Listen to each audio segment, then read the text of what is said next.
di kantong, kalau sama dia berapa tabungannya?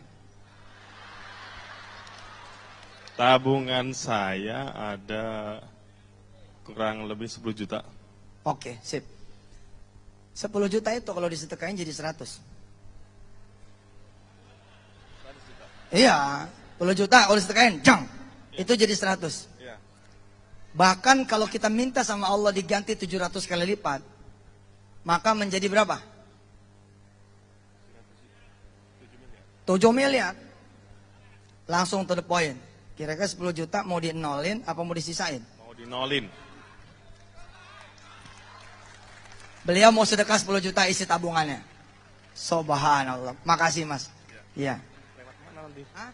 Disedekahin lewat mana? Ya nanti diumumin. Ya. Siapa yang mau ngenolin tabungannya? Oh iya. Ma abrazat, tidak akan pernah menampakkan illa kecuali ma huwa, apa yang dia mustahiqun wasfiha. Mustahiqun wasfuha, yang pantas menjadi karakternya. Karakter dunia apa? Keburukan. Dunia itu bahasa Arab artinya lawan dari ulya. Dunia berarti rendah. Dunia berarti masalah. Karena dia rendah, dia hina, dia masalah, dia akan selalu mengeluarkan masalah. Itu dunia. Maka jangan pernah mengawinkan kolbu dengan dunia. Cukup tubuh kawin dengan dunia. Kolbu tidak boleh kawin dengan dunia. Jangan pernah masukkan nama-nama dunia. Dunia itu apa aja isinya? Rumah, mobil, motor, pasangan, kerjaan. Jangan masukkan kolbu.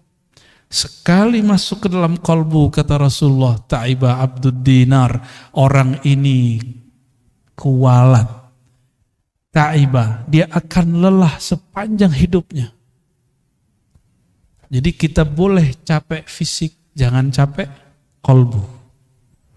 Ya, ini ada yang capek-capek pulang kerja masih mau ngaji. Ini hari apa nih Pak? Senin ya? Sama, saya kan juga kerja, saya juga masih ngajar. Ya. Hari ini, karena yang datang guru-guru, maka saya lah yang nyetir. Ya, kecuali tadi ya, pas datang ke sini udah gak kuat. Nguap lu, ngantuk lu. Karena tadi siang saya masih ngajar, tapi kita nganter. Tapi nikmat.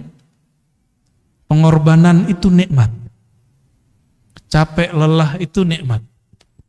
Jadi orang yang nggak pernah kelelahan itu hidupnya nggak nikmat.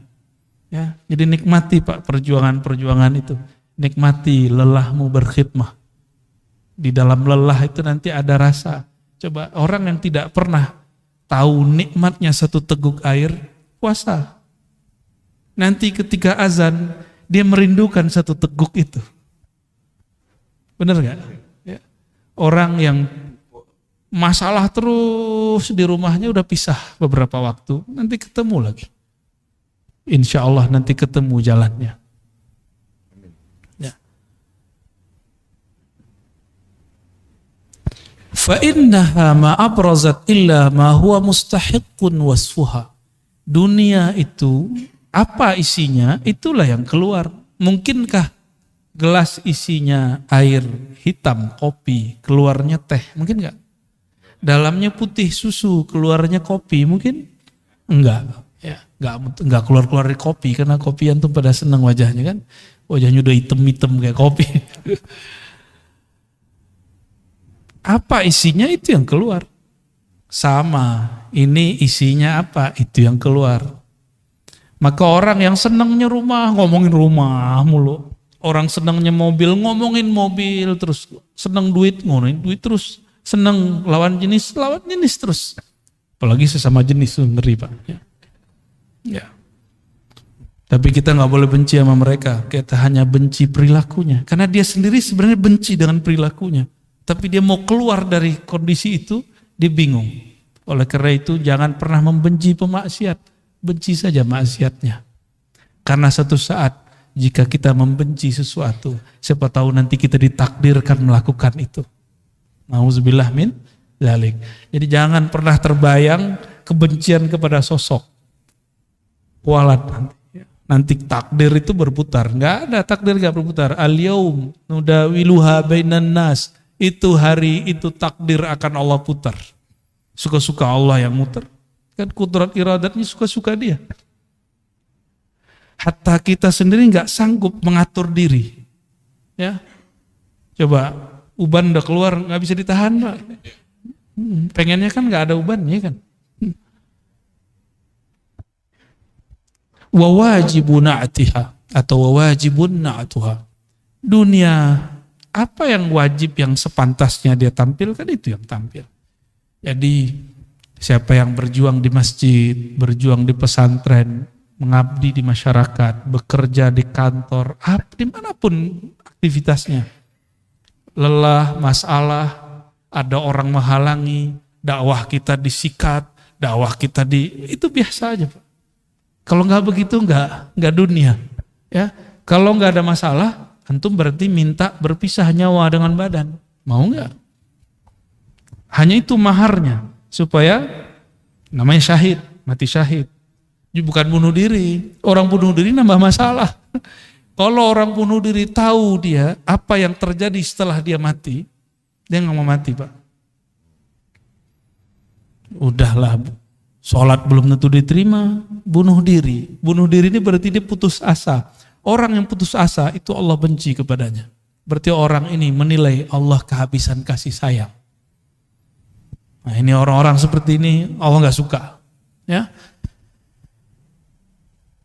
Setelah itu apa lagi, Pak? Arabnya. Oke, baik. Itu udah dibaca belum? Belum. Bismillahirrahmanirrahim. Nomor berikut. Ma tawaqqafa matlabun anta talibuhu bi rabbik. Sebelum sampai ke sana, ini kita sering ulang-ulang. Dunia itu makhluk nggak? Akhirat makhluk? Oke. Yang bukan makhluk siapa? Allah. Pengen dunia datang ke kita atau kita datang ke dunia? Maunya. Ya. Gimana caranya? Dunia itu hanya patuhnya ke kholiknya, ke penciptanya. Terus gimana caranya? Maka dari ujung rambut sampai ujung kaki, dari pikiran paling pangkal sampai ujung, gak boleh lepas dari nama Allah. Kolbu kita gak boleh lepas dari nama Allah, baru dunia datang ke antum. Gak capek kita. Karena dunia kira, wah itu orang-orangnya Tuhan tuh. Maksudnya apa? Itu orang-orang dekat sama Allah itu. Kalau dunia melihat di kolbu kita ada nama dia, ini mah sama gua nih, sama hinanya nih. Ya, kita perbudak aja dia, kita bully dia, kita kerjain dia, kita buat dia lelah lahir batin.